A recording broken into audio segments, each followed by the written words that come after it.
வணக்கம் நண்பர்களே. இந்தியாவின் அண்டை நாடான ஸ்ரீலங்கா தற்போதைக்கு ஒரு மிகப்பெரிய பொருளாதார நெருக்கடியில் இருக்குது அப்படின்றத நீங்கள் மீடியாவில் பார்த்துருப்பீங்க, நியூஸ் பேப்பர்ஸ்லையும் படிச்சிருப்பீங்க. இந்த ஒரு நிலையில் இந்தியா ஸ்ரீலங்காவுக்கு $1 பில்லியன் லைன் ஆஃப் கிரெடிட் கொடுக்குறோம் அப்படின்னு அக்ரி பண்ணியிருக்கோம். இது சம்மந்தமாக தான் நம்ம இந்த வீடியோவில் டிஸ்கஸ் பண்ண போகிறோம். இந்த $1 பில்லியன் லைன் ஆஃப் கிரெடிட் இப்போ ஸ்ரீலங்கா இந்தியா கிட்டேருந்து வாங்க போகிறாங்க.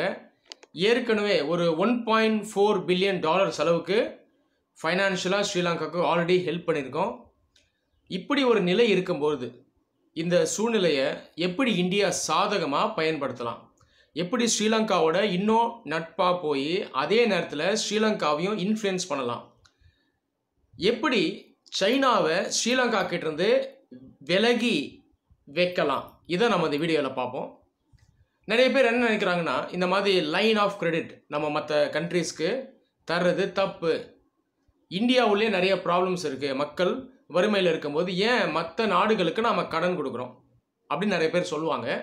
ஆனால் இதில் நிலவரம் என்னன்னு பார்த்தீங்கன்னா, இந்தியா நம் நாடு, நமக்கு தேவைப்படும் போதும் வெளிநாடுகள்லேருந்து பாரோ பண்ணுவோம்.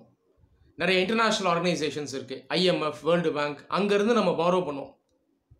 அதே போல் இந்தியாவை கம்பேர் பண்ணும்போது சிறிய நாடுகள், மெயினாக நம்முடைய அண்டை நாடுகள், அதாவது நெய்பரிங் கண்ட்ரிஸ், இந்த நாடுகளுக்கு நம்மளால் முடிஞ்சதை ஹெல்ப் பண்ணுவோம். இதில் பார்த்தீங்கன்னா ஒரு கிவ் அண்ட் டேக் ரிலேஷன்ஷிப் இருக்குது. அவங்களுக்கு பிரச்சனை இருக்கும்போது ஹெல்ப் பண்ணுவோம்.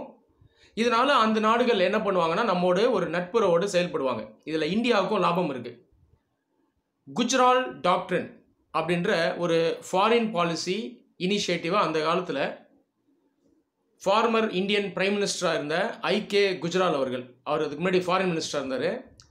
இந்த பாலிசியை அவர் எடுத்துகிட்டு வந்தார். அந்த பாலிசி என்ன சொல்லுது அப்படின்னு பார்த்தீங்கன்னா, இந்தியாவுடைய அண்டை நாடுகள் இருக்குது இல்லையா, அதாவது நெய்பரிங் கண்ட்ரிஸ், இந்த நாடுகளோட முடிஞ்ச வரைக்கும் இந்தியா நட்புறவோடு இருக்கணும்.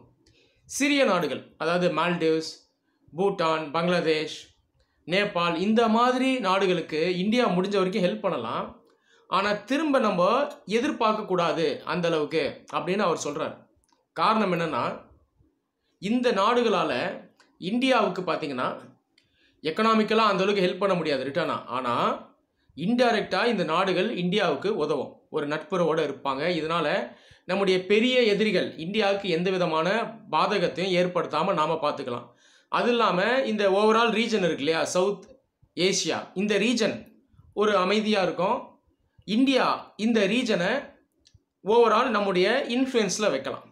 ஸோ இதுதான் இந்த குஜ்ரால் டாக்ட்ரின் அப்படிங்கிறது. கிட்டத்தட்ட இந்த ஒரு ஃபிலாசபியில் தான் நாம் மற்ற நாடுகளுக்கு ஹெல்ப் பண்ணிட்டு வரோம். ரீசெண்டாக பார்த்தீங்கன்னா இப்போ ஸ்ரீலங்காவுக்கு $1 billion line of credit offer பண்ணுறோம். இதுக்கு முன்னாடி பங்களாதேஷ்க்கும் ஒரு $1 பில்லியன் லைன் ஆஃப் கிரெடிட் நம்ம ஆஃபர் பண்ணியிருக்கோம்.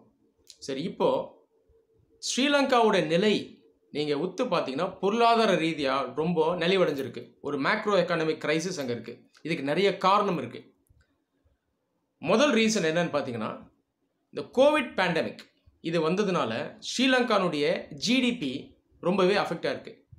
ஸ்ரீலங்காவுடைய ஒரு முக்கியமான இண்டஸ்ட்ரி பார்த்தீங்கன்னா டூரிசம் இண்டஸ்ட்ரி ஹெவியாக அடி வாங்கிடுச்சு. அது இல்லாமல் பல ஆண்டுகளாக ஸ்ரீலங்கா சைனா கிட்டேருந்து இன்வெஸ்ட்மெண்ட் வாங்கிட்டு இருந்தாங்க. BRI, belt and road initiative அப்படின்ற இன்டர்நேஷ்னல் ப்ராஜெக்ட் கீழே நிறைய இன்வெஸ்ட்மெண்ட்டை சைனா ஸ்ரீலங்காவுக்குள்ளே கொண்டு வந்தாங்க.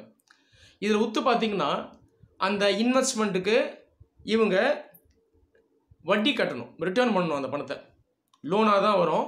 அதோட சேர்ந்து சைனீஸ் கம்பெனிஸு பில்ட் பண்ணுவாங்க ப்ராஜெக்ட்ஸை. ஆனால் எப்படி இருந்தாலும் இவங்க ரிட்டர்ன் பண்ணி ஆகணும் அந்த பணத்தை.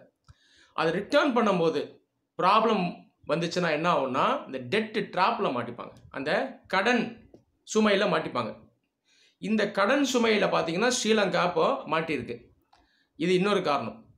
அது இல்லாமல் ஸ்ரீலங்கா பொறுத்த வரைக்கும் ஒரு சின்ன ஒரு தீவு தான்.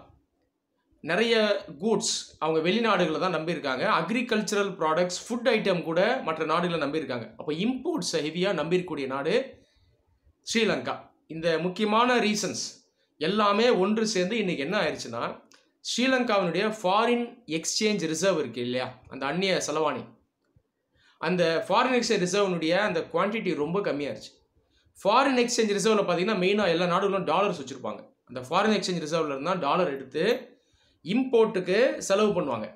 இப்போ ஃபாரின் எக்ஸ்சேஞ்ச் ரிசர்வே ரொம்ப குறைஞ்சதுனால ஒரு ஆபத்தான சூழ்நிலையில் ஸ்ரீலங்கா இருக்குது. மேற்கொண்டு இந்த ரிசர்வ்ஸை வச்சு தான் இந்த நாட்டினுடைய கடன் இதையும் அடைக்கணும், மேற்கொண்டு இம்போர்ட்ஸ்க்கு செலவு பண்ணணும். ஆனால் நான் சொன்னது போல் ஃபாரின் எக்ஸ்சேஞ்ச் ரிசர்வ் ரொம்ப கம்மியாக இருக்குது. இதனால் ஸ்ரீலங்காவுடைய கரன்சி வேல்யூமே ரொம்ப இறங்கிருச்சு. ஸோ ஒரு மிகப்பெரிய ஒரு கிரைசிஸ் சிச்சுவேஷனில் ஸ்ரீலங்கா இருக்குது அப்படின்னு நம்ம சொல்லலாம். இந்தியாவை கம்பேர் பண்ணும்போது ஸ்ரீலங்கன் எக்கனாமி சைஸில் சின்னதாக இருந்தாலும் ஹியூமன் டெவலப்மெண்ட் வரும்போது இந்தியாவை கம்பேர் பண்ணும்போது ஸ்ரீலங்கா பெட்டர். ஆனால் இப்போதைக்கு ஒட்டு மொத்தமாக ஒரு கிரைசிஸில் இருக்காங்க. இப்போது இந்தியாவை நாடி ஸ்ரீலங்கா கொஞ்சம் க்ளோஸாக வருது. நீங்கள் பல ஆண்டுகளாக சொல்லப்போனால் பல டெக்கேட்ஸாக பார்த்தீங்கன்னா ஸ்ரீலங்கா இந்தியாவோட க்ளோஸாக இருந்தாலும் நடுவில் நிறைய பிரச்சனைகள் வந்துச்சு. அது இல்லாமல் ஒரு 40 வருஷத்துக்கு முன்னாடி இருந்தே சைனாவுடைய இன்ஃப்ளூயன்ஸ் ஸ்ரீலங்காவில் இருக்குது. 1970s ஆரம்பித்து சைனா ஸ்ரீலங்காவுக்கு எக்கனாமிக்கலாக ஹெல்ப் பண்ணியிருக்கு, மிலிட்ரியாகவும் ஹெல்ப் பண்ணியிருக்கு. ஸ்ரீலங்கா எல்டிடி சிவில் வாரில் நீங்கள் பார்த்தீங்கன்னா ஸ்ரீலங்கன் ஆர்மிக்கு சைனீஸ் நிறைய வெப்பன் சப்ளை பண்ணாங்க. சைனாவுடைய ஃப்ரெண்டான பாகிஸ்தானும் ஸ்ரீலங்கன் ஆர்மிக்கு நிறைய வெப்பன் சப்ளை பண்ணியிருக்காங்க. இதை தாண்டி இஸ்ரேல், அமெரிக்காலாம் கூட ஸ்ரீலங்காவுக்கு வெப்பன்ஸ் சப்ளை பண்ணியிருக்காங்க. ஸ்ரீலங்கா, பாகிஸ்தான், அமெரிக்கா, சைனா இந்த நெக்ஸஸ் பற்றி நான் ஏற்கனவே நம்ம சேனலில் எக்ஸ்பிளைன் பண்ணியிருக்கேன். அந்த வீடியோஸ்லாம் நீங்கள் பாருங்கள்.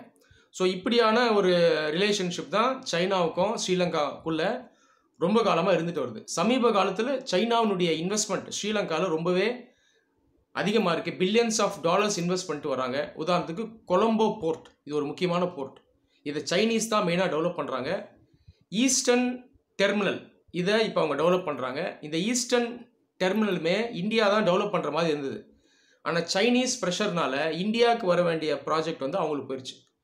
இந்த கொலம்போ போர்ட் சிட்டின்னு இன்னொரு ப்ராஜெக்ட் இருக்குது அந்த ரீஜன்லேயே. கொலம்போ சிட்டி ப்ராஜெக்ட்ன்றது ஒரு மிகப்பெரிய இன்ஃப்ராஸ்ட்ரக்சர் ப்ராஜெக்ட். எப்படி சிங்கப்பூர், துபாய், ஹாங்காங்லாம் இருக்கோ அதே மாதிரி இந்த ஸ்ரீலங்காவை ஒரு மிகப்பெரிய இண்டஸ்ட்ரியல் ஹப்பாக, மேரிடைம் ஹப்பாக மாற்றணும் அப்படின்ற ஒரு பிளானும் அங்கே இருக்குது. இதுக்கு வந்து சைனீஸ் ஸ்ரீலங்காவுக்கு ரொம்பவே ஹெல்ப் பண்ணிட்டு வராங்க. சீனாவை ரொம்ப காலம் நம்பியிருந்த ஸ்ரீலங்கா இப்போ அந்த டெட் ட்ராப்லேயும் மாட்டிக்கிட்டாங்க. ஒரு $5 பில்லியன் மேலே சைனா பார்த்திங்கன்னா ஸ்ரீலங்காவுக்கு லோனாக ஆஃபர் பண்ணியிருக்கு ஒரு 8 வருஷத்துக்கும் முன்னாடி இருந்தே. ஸோ இந்த அளவுக்கு கடன் சுமை ஸ்ரீலங்காவுக்கு இருக்குது, ஸ்பெசிஃபிக்காக சைனாவுக்கு ரிட்டர்ன் பண்ணுறதுக்கு.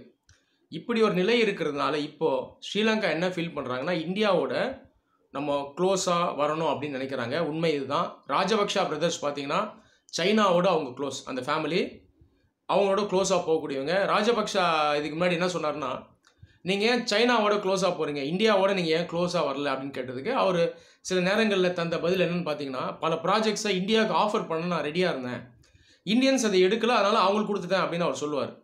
ஆனால் இந்த ஓவரால் பிக்சரை நீங்கள் பார்க்கணும். ஒரு 5-6 வருஷத்தை மட்டும் பார்க்கக்கூடாது. ஒரு 40-45 வருஷம் இருக்கக்கூடிய அந்த உறவுகளை நீங்கள் பார்க்கணும். ஸோ இந்த நிலையில் இப்போ இந்தியா ஸ்ரீலங்காவுக்கு ஹெல்ப் பண்ணிட்டு வரோம். இந்த சூழ்நிலையை இந்தியா இப்போ மேக்ஸிமம் யூஸ் பண்ணணும். இந்தியா ஸ்ரீலங்கா ஏற்கனவே ஒரு ஃப்ரீ ட்ரேட் அக்ரிமெண்ட்டை சைன் பண்ணியிருக்கோம். ஆனால் இந்தியாவுக்கும் ஸ்ரீலங்காவுக்கும் கம்பேர் பண்ணும்போது ஸ்ரீலங்கா சைனா நடுவில் ஃப்ரீ ட்ரேட் அக்ரிமெண்ட் இல்லை, இன்னும் சைன் பண்ணலை. அப்போ இந்த இடத்துல நமக்கு ஆல்ரெடி ஒரு அட்வான்டேஜ் இருக்குது. இப்போ இதை மேக்ஸிமம் யூஸ் பண்ணணும். ஸ்ரீலங்கா டேயான அந்த பொருளாதார வர்த்தக ரீதியான உறவுகளை இன்னும் நம்ம இன்க்ரீஸ் பண்ணணும். ஓவராலாக ஸ்ரீலங்கா மேலே இந்தியா இப்போ இன்ஃப்ளூயன்ஸ் பண்ணுறதுக்கு ஒரு நல்ல ஆப்பர்ச்சுனிட்டி இருக்குது. இன்ஃப்ளூயன்ஸ் அப்படின்றது ஏகாதிபத்தியம் கிடையாது.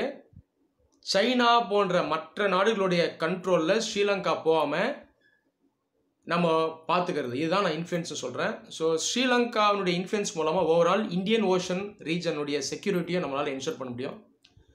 பல வருடங்கள் முன்னாடி சைனா பார்த்திங்கன்னா ஸ்ட்ரிங்ஸ் ஆஃப் பேர்ல்ஸ் தியரி அப்படின்ற ஒரு யுக்தி மூலமாக இந்தியன் ஓஷன் ரீஜனில் இந்தியாவை என்சர்க்கிள் பண்ணணும், கண்டெயின் பண்ணணும், அழுத்தம் செலுத்தணும் அப்படின்ற ஒரு பிளானில் இருக்காங்க. அது அஃபிஷியல் பாலிசி கிடையாது, ஆனால் ப்ராக்டிக்கலாக அவங்க பண்ணுறது. ஸ்ரீலங்கா, மியான்மர், பாகிஸ்தான் போன்ற நாடுகளில் அவங்க போர்ட்டை ஸ்டார்ட் பண்ணி, அதாவது இந்த வர்த்தகத்துக்காக இன்ஃப்ராஸ்ட்ரக்சர் உருவாக்குவாங்க. ஆனால் இன்டெரக்டாக பார்த்திங்கன்னா மிலிட்ரி ப்ரெசன்ஸும் இருக்கும். இந்த மாதிரி ஆக்டிவிட்டி இப்போ சமீப காலத்தில் ஸ்ரீலங்காவில் அதிகம் பண்ணிட்டு வராங்க. மெயினாக ஸ்ரீலங்காவுடைய நார்தன் பார்ட், தமிழ்நாடுக்கு ரொம்ப க்ளோஸாக இருக்கக்கூடிய ஜாஃப்னா, அதாவது யாழ்ப்பாணம் இருக்கு இல்லையா, இந்த ரீஜன்ஸை சுற்றி கூட சைனீஸுடைய மிலிட்ரி ப்ரெசன்ஸ் அதிகமாக இருக்குது. எக்கனாமிக் என்கேஜ்மெண்ட்னு சொல்லி உள்ளே வருவாங்க, இன்டெரக்டாக மிலிட்ரியும் கொண்டு வந்துருவாங்க. ஸோ இப்போ தமிழ்நாட்டுக்கு பார்த்தீங்கன்னா ரொம்ப க்ளோஸாக சைனீஸ் ப்ரெசன்ஸ் இப்போ இருக்குது. ஸோ இந்தியன் பாயிண்ட் ஆஃப் வியூவில் ஒரு அச்சம் இருந்தது, இப்போவும் இருக்குது. ஆனால் இப்போ வந்து ஒரு இம்பார்ட்டன்ட் டேர்னிங் பாயிண்ட். இப்போ நம்ம என்ன பண்ணோம்னா மேக்ஸிமம் ஸ்ரீலங்காவை சைனா பக்கம் டில்ட்டு பண்ணாமல் நம்ம பக்கம் எடுத்துடணும். இதுக்கு வந்து எக்கனாமிக் என்கேஜ்மெண்ட் ஒரு மிகப்பெரிய drum card.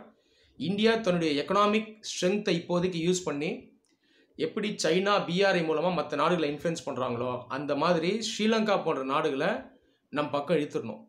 Already India, Sri Lanka, Maldives ஒரு ட்ரைலேட்ரல் கோஆப்ரேஷன் நம்ம இந்தியன் ஓஷனில் வச்சுருக்கோம். அது இல்லாமல் சாகர் இனிஷியேட்டிவ்ஸ் போன்ற ஸ்கீம்ஸ் மூலமாக, பாலிசி மூலமாக நட்பு நாடுகளோட இந்தியன் ஓஷனில் ஒர்க் பண்ணுறோம்.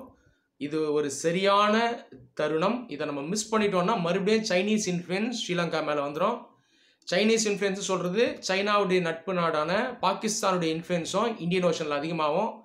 ஒரு China, Sri Lanka, Pakistan nexus form ஆகக்கூடிய வாய்ப்பும் அதிகம். ஆல்ரெடி ஒரு வீக் நெக்ஸஸ் இருக்குது, இது ஸ்ட்ராங் ஆகிடக்கூடாது. அதனால் இது ரொம்பவே ஒரு முக்கியமான டேர்னிங் பாயிண்ட்.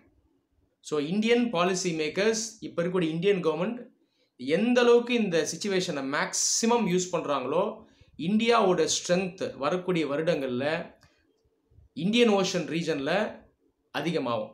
இதை நம்ம எந்த அளவுக்கு பெட்டராக பண்ண போகிறோம் அப்படின்றத நாம் வெயிட் பண்ணி பார்ப்போம். நன்றி.